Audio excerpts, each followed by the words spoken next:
everybody and welcome to GG ahead of week 2 of the Dubai World Cup Carnival. So looking forward to some cracking action on both the dirt and the turf this week at Meydan.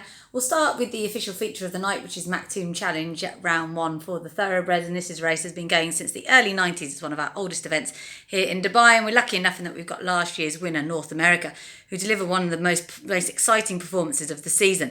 Absolute demolition job 12 months ago, and we could well get the same again. Connections will have left a little bit to work on with the Dubai World Cup, but among his aims, or perhaps the Godolphin Mile this year at the end of the season. But if he's even anywhere near the form he was in last year, he could well be too good again. Quite tempted to take him on though, and it's certainly worth pointing out that his stablemate Secret Ambition will have a fitness edge over his rival. His was a very tough performance in the Dubai Creek Mile last time, in which he beat the re-opposing Heavy Metal, who was found to be lame on that occasion. Of course, he's not getting any younger. I'm not sure I could entirely trust his fitness on this occasion, for all that he's bounced back more often than most. And then you have Muntazar in here, who's absolutely intriguing for Doug Watson. He's a big, gross son of Dubawi, and he does often need his first run of the season. But Doug has been saying that they've got a lot more work into him at home than they normally do for his seasonal debut, so it could just be worth bearing that in mind. But it's an intriguing race, it really is, and I'd probably just look towards Muntazar for a bit of value there if I was going for a winning bet in this race.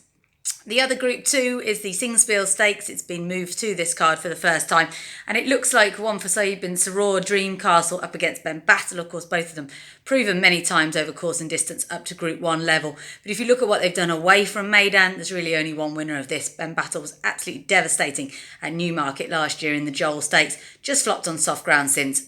Everything here will suit him. He's going to be one of the hottest favourites on the card, and rightly so. Couple of really interesting races for the 3-year-olds. I think Saeed bin Saror is going to take the turf version with Platinum Star, who held some very good company in Europe last year. He seems a very genuine game horse, and I'm glad they've opted to stay on the turf with him. And then in the Colts Guineas trial, I'm going to take a bit of a chance on Fast Sky for Doug Watson here. He came up not very short at all, ran a really good race on his debut from the widest draw against a race-fit rival last time. I think they think he's probably the best of their 3-year-old colts, him and Sanad Libya, who's a reserve here.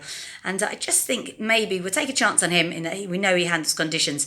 Perhaps the Godolphin horses will still have a little bit of adjusting to the dirt to do. Some fascinating turf handicaps on the card. Charlie Appleby's GG.CO.UK will be very hard to beat in the first of those, but at a slightly longer price. I like one of Doug Watson's again, Gabba in here. He's a horse who's always shaped with plenty of promise in his career. He should have come on a lot for his initial outing this season, so he's an interesting one.